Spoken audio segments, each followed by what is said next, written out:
Hey everyone, welcome back to day 9 of 31 days of devotion. We're gonna get right into today. I pre-read today and y'all, it was very much needed, very much convicted, but very much comforted that there's always a way and God always thinks about the little things for us.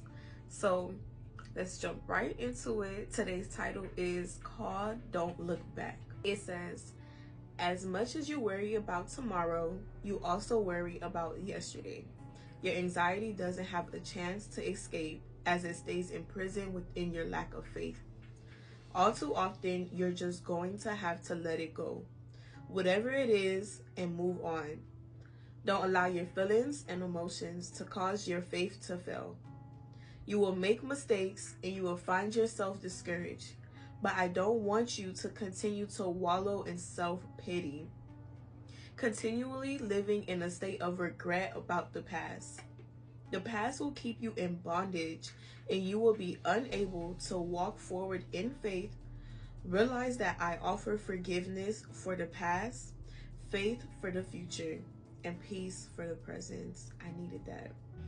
I want you to keep your eyes on me, drawing near to me at all times, in all ways. Don't look back. I'm in the process of making all things new, so trust that I am and rest in my grace. Don't allow your faith to walk by sight. Walk by trusting in my word. Move forward by believing what you know to be true. And allow your soul to experience the peace it longs for. There is no past in your future.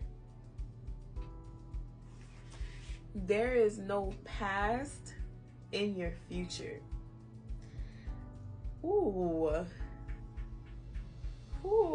this word is heavy today. So I have pre-read the scriptures and stuff. So today's verse is Luke chapter 9 verses 62, and it says, Jesus told him, anyone who puts a hand to the plow and then look back is not fit for the kingdom of God. That in itself was like, ooh, Jesus. And I'm gonna go ahead and get into the study, my study Bible portion of Luke.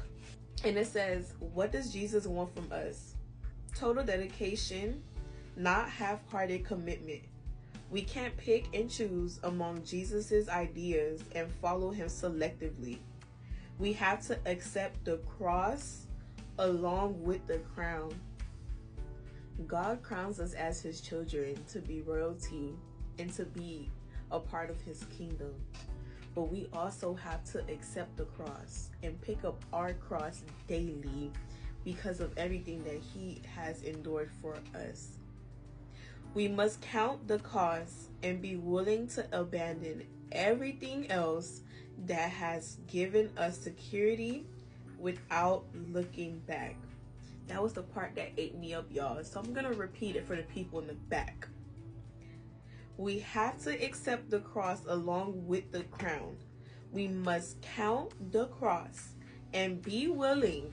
You have to be willing. I have to be willing to abandon everything else that has given us security without looking back. With our focus on Jesus, we should allow nothing to distract us from following him. You must have total dedication, picking up our cross daily, being willing to put down anything that is coming up against God's truth and what he has for us, and keep our focus on him and not letting anything distract us from following him. And while I was reading this verse, another verse came to mind, which was Matthew 26 verses 41, and it says, watch and pray so that you will not fall into temptation. The spirit is willing, but the flesh is weak. And that was the part that came to my spirit. It was the spirit is willing, but the flesh is weak. And yes, God provides us the grace and the peace. But what are we doing to being able to turn our focus to him to pick up the grace and the peace. As it says here, it says move forward by believing what you know to be true and allow your soul to experience the peace it longs for. There's no path in your future. So everything, how I said in the previous video, that led you up to where you are now, the things that you've done in survival can no longer work when you are moving forward, when God has a future plan for you.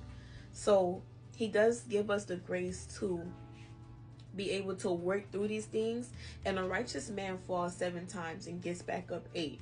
So we need to continue to be willing to choose God over ourselves, our desires, and the things that are coming up against us, following him wholeheartedly. We can't do it halfway, and I'm preaching to myself.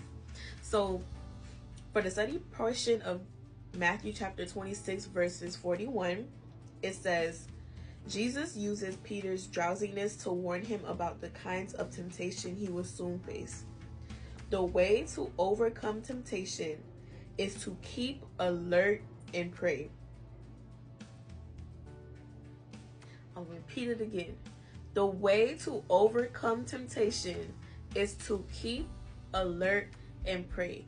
When the desires and the things that you keep falling into, or the sins that you keep going back to, continue to come up, and the feeling and the temptation comes up, remember, God doesn't tempt us because he is not of sin and evil, but he does test us. What in that moment will you choose?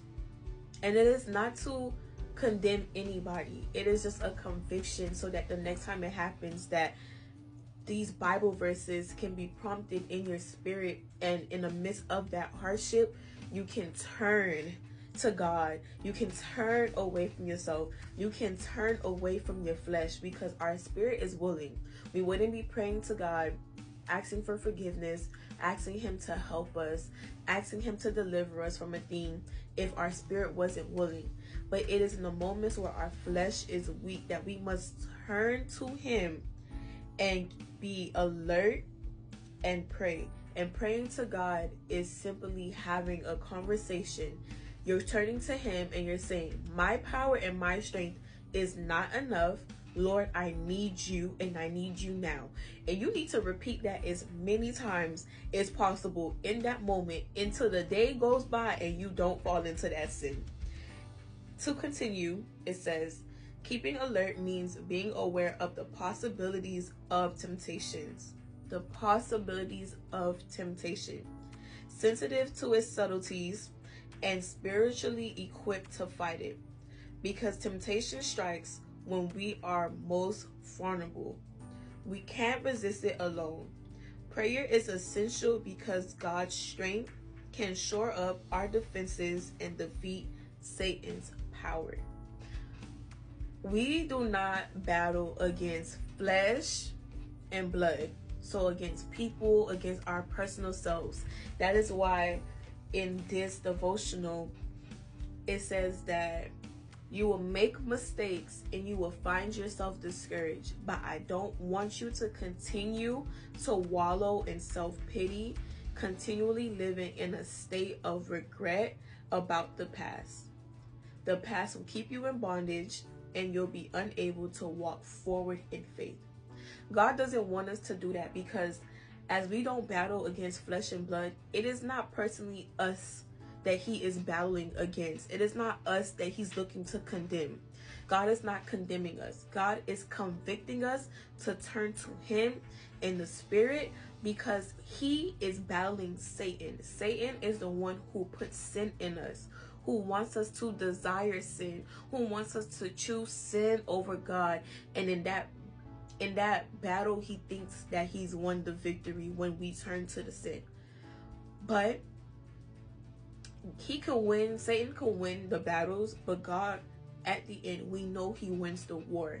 So with that in mind, anytime we come against a battle, anytime we come against a giant, anytime we come against anything, it is now up to us to turn and say, even if I lost this battle before, I know my God is going to win the war. So let me go on the winning side. Let me turn my thoughts to what would be a benefit of me in the future. And let me turn to the God who gives me power and strength to be able to lean on him. That when I lean on him, I will be provided peace and joy in this circumstance, even though it is a continual battle, because I am in my flesh. So we do not battle against flesh and blood, but we battle against spirits and principalities. And those spirits are Satan and his devices. He knows when we're vulnerable to come and tempt us. And it is for us to choose whose power we believe to be stronger. And it's always going to be Jesus. And even when you fall, whose power are you going to believe in the moment? Are you going to believe God's power of forgiveness, or are you going to believe Satan's power of bondage and being still in your sin? So that was today's devotional called Don't Look Back. Thank y'all for joining in today, and I hope y'all enjoy the rest of y'all day.